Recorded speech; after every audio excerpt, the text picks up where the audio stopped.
All right. Looks like we are live. What's up, y'all?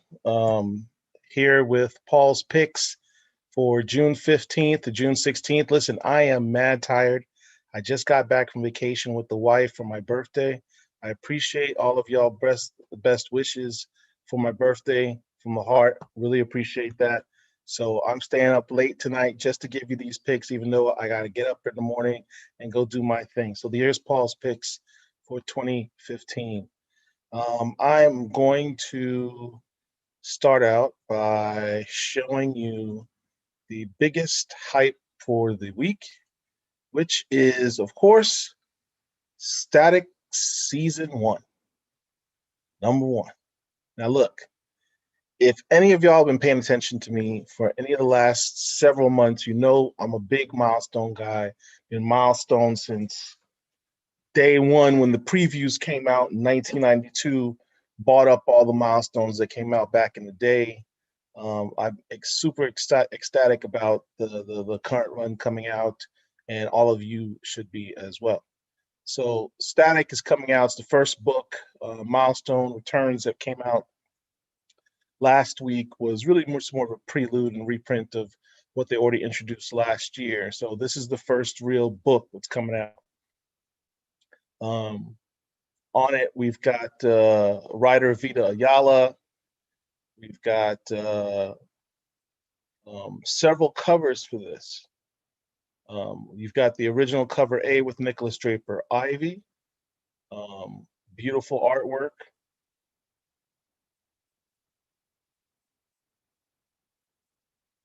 Looking forward to that.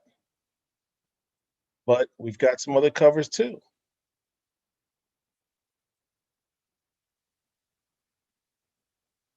Here's the other cover by Nicholas Draper Ivy.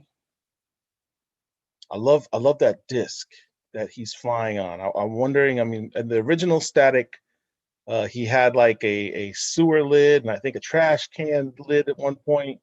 So I'm curious as to what he's going to be using to fly around with this newest iteration. But that artwork is just truly incredible.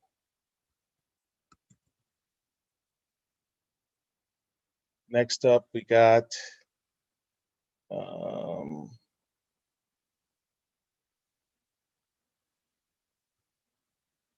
another variant. This is called the old school variant. You want to check that one out. And look, this one right here, dog. I mean, damn. This is Dennis Cowan's variant. This is the 1 in 25 variant. Um, it is a homage to his previous work on his original number one variant for Static, and this is pure fire. This is beautiful. Um, it's definitely one of my favorite Static covers of all time.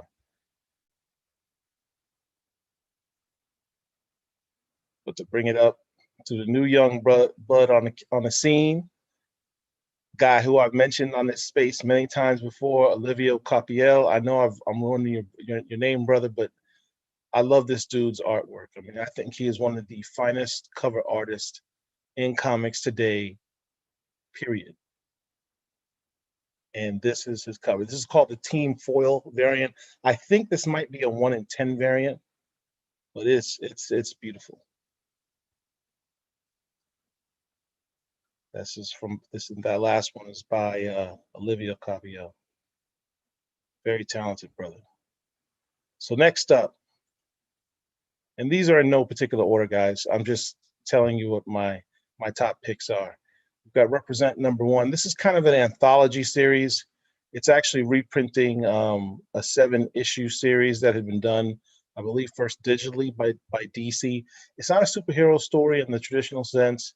It's really sort of real life stories from just everyday life as an African American in America, um, um, but with this sort of twist on it. So I'm curious to see what this is all about, and just to represent and to support the efforts of even doing a book like this. I think that's commendable by DC. Next, we have Star Wars: The High Republic Adventures #5. You guys know I'm a big Star Wars fan, admittedly. I know some of you, I know Herschel's probably just yawning right now, like, yeah, Star Wars. But look, Star Wars has been putting out all these books in the High Republic. They've got black female leads. I think that's incredible. Um, I've been really impressed with these books. Good stories. Um, you have a bigger sandbox without the history of the prior Star Wars universe to go through. Next up, we have Seven Secrets #9. Seven Secrets is an interesting, slept-on title, I think.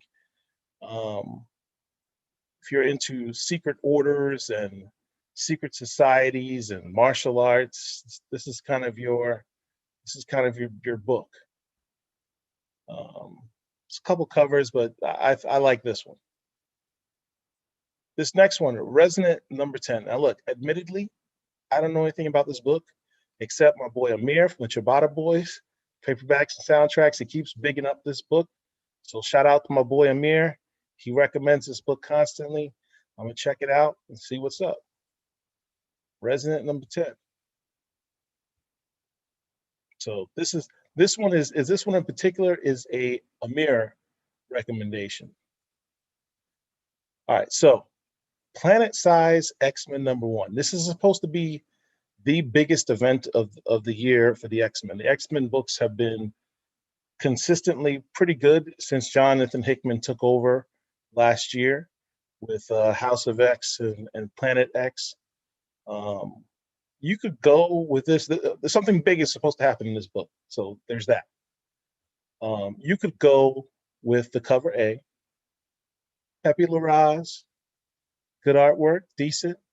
Got the X-Women on there, got our girl Storm on there. But there's a multitude of covers on this one. Why don't you check these out? Here's the David Nakayama variant A. Got the little Krakoan language on here. Oh my goodness, it's made to look like a magazine cover. It's clean. Here's the version variant of the same book. I don't know why they got Storm sitting out there on the little stool, the bumper out like that, but you know, it's whatever sells comics, I guess. But here's what I wanted to show you. Most of these, look, they know Storm's a moneymaker because most of these covers are with Storm. Here's a Terry Dodson's variant. I love this. I'm a big fan of Terry Dodson's artwork. Does a really good job. Very clean version with Storm leading the X-Men, which is quite frankly where she's supposed to be. Here is the 1 in 50 Russell Dodderman variant. This is going to cost you some Ciabatta Boys. I mean, this is about $50, $60 if you haven't pre-ordered this bad boy. I mean, it's a beautiful cover. You got the dress that she's wearing from the Hellfire Gala. It says a lot that their main incentive variant stars Storm. I think that says a lot about how they view Storm. But this last one, again, I mentioned Olivier Coipel, my favorite cover artist in the game right now. Definitely top 3 in the game. Check out this cover. I mean, there's a lot of love thrown in this one. That's a beautiful cover. And if you can cop this, look, you're gonna be envious of people because that's a bad cover. That's a bad cover. Next up, Miles Morales #27. This is a continuation of the Clone Saga. It actually has been better than I thought. I'm not a fan of regurgitating old storylines or old plot points. But this one hasn't been too bad yet, only because it was sort of a culmination of things that happened with Miles in the past and issues, I believe 8 and 9, where he first meets the Assessor and Ultimatum. in 10. So you're really sort of getting a culmination of everything in this storyline. Big things are supposed to happen in this one. I guess the secrets are supposed to be revealed behind the clones. So this will be one to pick up. There's a number of variants on this. Just to go through them real quick. Here's one. I'm not really feeling this. I don't know why Miles is made to look with this. He looks like a girl in this. I don't know. I don't know what the deal is on this. And that's not one I would recommend. But here's another one. This is the Spider-Man villains variant. Not bad. But I think the one everyone really is going to be curious about is a Shannon Meyer variant. This one's bad. I mean, with the headphones, hellfire raining down on New York, the hoodie. I like the fact that you can see Miles's face. This is a dope cover. Definitely recommend that you get that. If you're going to get this book, get that cover. Next up is Justice League 63, or as I like to call it, Naomi and her little friends. I mean, this whole Justice League story, starting back with, I think it's issue 59, is where she jumped on with the Justice League, has been good. They've really been exploring Naomi, her powers, her world. The Justice League traveled to Naomi's world, chasing after this villain called Brutus. In this issue, she's supposed to go on trial for some actions that happened previously. So it's been a really good run. Bendis is writing this, Brian Michael Bendis. He was one of the co-creators of Naomi with, I believe, also David J. Walker as well. Although he's not on this book because he's got other things to do with Bitterroot. So on to the next one, G.I. Joe, Real American Hero 283. I'm a big G.I. Joe guy. I'm a big G.I. Joe guy. This issue that came out, I guess, a month or two ago, the cover with this is issue 281, with the introduction of this new G.I. Joe character. Her name is Sherlock. She's an MP of G.I. Joe now. She's got kind of a Misty Knight cybernetic arm thing going on, as you can see in this picture. But check out this picture. In this picture, she's there. This is Sherlock, the newest G.I. Joe. And she's surrounded by a bunch of other female Joes. I mean, I don't think I've ever seen a G.I. Joe cover that has nothing but the female G.I. Joes on there. Lady J, Jinx, Scarlet, a couple here I don't recognize, Cover Girl. These are two other ninjas. I don't remember their names off the top of my head. I apologize. But I just thought that was dope.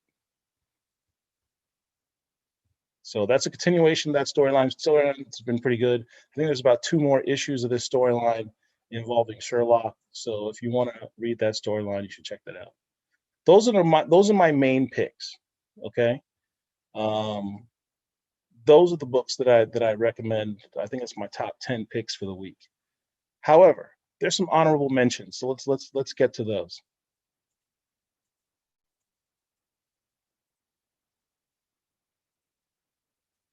First honorable mention, Firefly, brand new verse. If you're into Firefly, if you're into sci-fi, if you're specifically, I guess, if you're into Firefly, this has been a good story. The artwork has been beautiful. The covers are incredibly beautiful. Going on with the story of what happens to Zoe's family after her husband Wash dies. They have a daughter who's taking over the ship, and not a bad book.